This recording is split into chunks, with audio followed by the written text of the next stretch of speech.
Hello everybody, my name is Pixie People. Welcome back to the channel. And huge announcement, we hit 100 subscribers. And when the day I got it, I was planning on posting a video, but the audio was like being spiky. Sorry about that.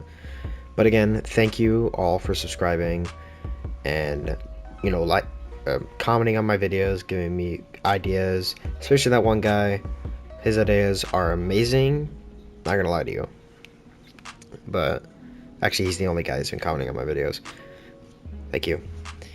But yeah, just well, we got to keep growing though.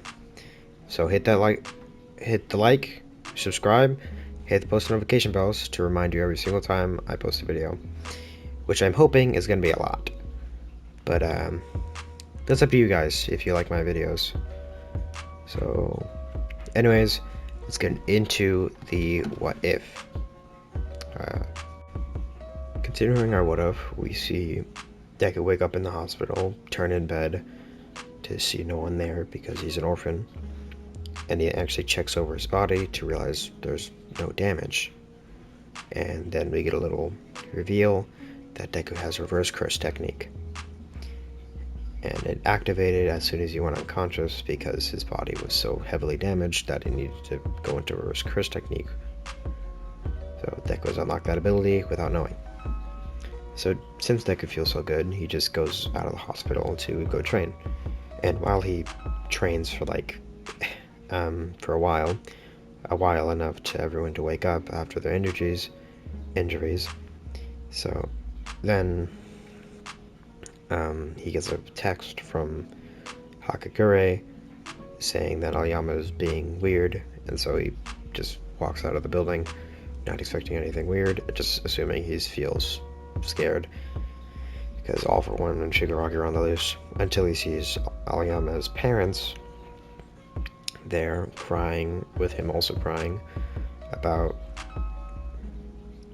being cohorts with All For One. So Deku jogs over there to see what's up, and then when Aoyama tells him that he's a dirty villain, Deku realizes that he is the UA traitor.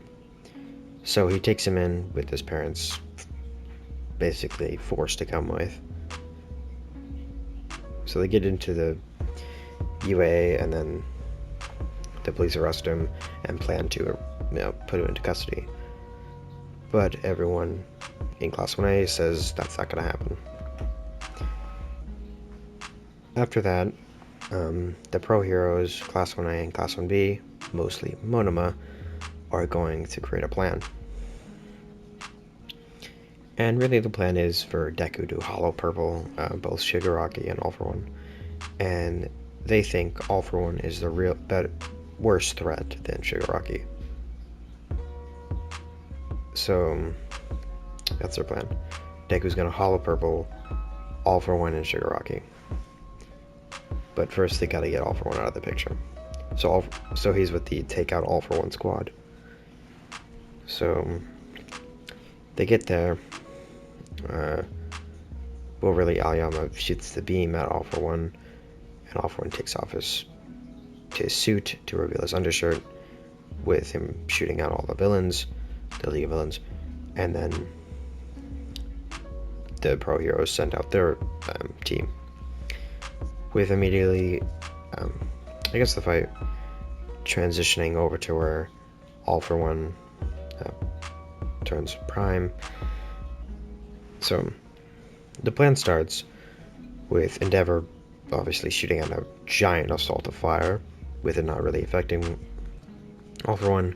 Then All For One shoots spikes at Endeavor, but Deku actually breaks all of them with his infinity, making it expand to shatter all those glasses. Then he closes it back up. Then Deku shoots a sparking red, which is a blue bounced off a red. The red flies over to penetrate All For One, which actually shoots a hole straight through him, but he just regenerates it because after All For One just got a hole blown through him, Jiro and Tokiyami fly in to use Jiro's ear jacks to use some sound waves to push All For One around, which then makes Hawks show up to fight All For One, but All For One then just obliterates all for Hawks, or so he thinks, but it's actually the girl who had that clone quirk, or like illusionary quirk. I don't know what it's called, but yeah, it wasn't Hawks. Then Hawks actually shows up to help, and then Tokuyami sends out Dark Shadow to beat up All for One. Then after All for One eventually just beats back Dark Shadow and everyone else, and is about to fly over to Hawks to steal his quirk. Endeavor shows up to tackle him and fly him around. And yeah, he does the whole Inferno thing because really Deku's Hollow Purple is kind of a backup plan to Endeavor's incinerating him. So All for One incinerates All for One into ash, and everyone thinks he's dead.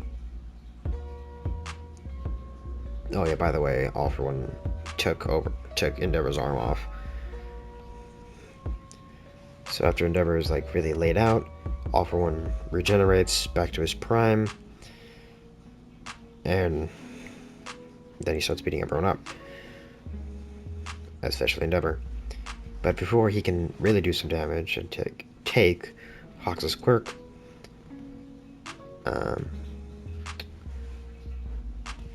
Deku shows up to punch Black Flash All for One off him. So All for One saying he's a waste of his time, trying to fly away.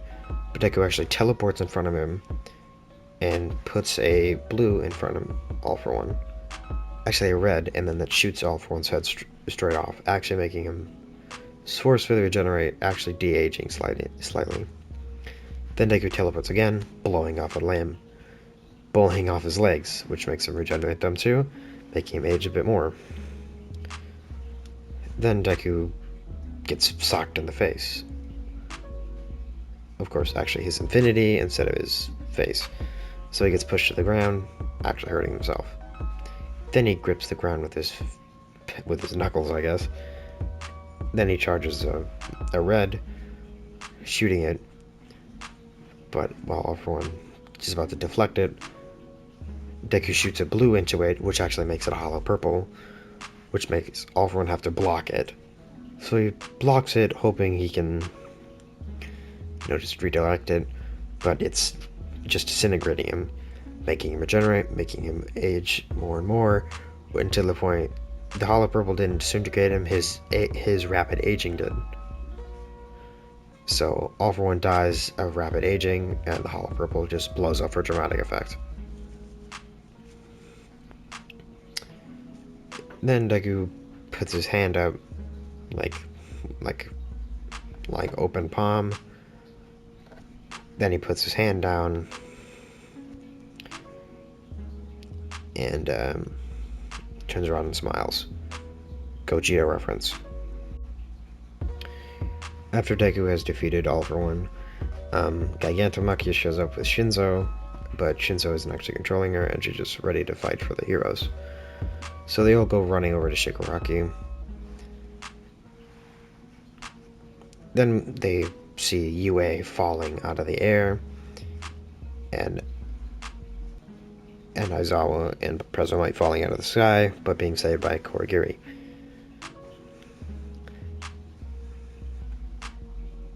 Eventually they get over to Shigaraki. By the way, Endeavor got taken out of the group by Dabi, and then the Dabi, basically whatever happens in the original, beats Dabi. They beat Dabi, then Ochako beats Toga. Well, kind of befriends her, and then she dies of blood loss. Then Toga saves her, yeah, you know. Then Deku lands to see Bakugo dead. Then he gets really mad. Like, really mad. Then he teleports behind Shigaraki's form, punching his hand-face mask straight off, making his face bleed because that was basically connected to his face. Then Deku hits him with consecutive black flashes, one to the gut, one to the face, one to the legs with using his foot to smash Shigaraki's knee in. Then Deku flies up, shooting a red, blowing off Shigaraki's torso. So Deku sees basically Shigaraki's torso regenerate more into a controlled body, with All For One taking control. With All For One feeling, of course, useful, he then just starts beating up Deku. That is until Bakugo wakes up to shoot off All For One from Deku. Then, after Deku recovers from reverse curse technique, Deku then starts charging his purple. But All For One's just, of course, beating up Bakugo. Eventually, the Pro Heroes show up to help him. And in Class 1A. Basically, everyone goes to jump All For One. And so Deku charges the purple. Then him realizing he's probably gonna hit a lot of people with it. So he charges it into like a tiny ball, grips it in his palm, and then flies over really quickly. This actually disintegrating his hand and making it look like stardust. Then Deku flies right up to Shigaraki, punching him right in the chest, actually sending a hole straight through him, basically putting his fist into his chest. Then Deku releases his palm, which then releases the purple, which then just slowly disintegrates Shigaraki. Well, really just All For One now. Then Shigaraki and All For One just disintegrate together, but Shigaraki taking control for a split second to smile and thank Deku. Then Shigaraki and All For One disintegrate completely. Then we see Deku's, the hand that had the purple in it, basically completely gone. It's just a nub now. Then we see it squirt blood, and then Deku tightens his hand around his arm, and the blood stops. Then Deku gets to his knees and sighs in relief. Then all the Pro Heroes in Class 1A celebrate Deku for saving the world, basically. So that's where the story ends. Hope you liked the series. It is a bit long, but yeah, it doesn't matter. Hope you liked it. Have a good day. Bye.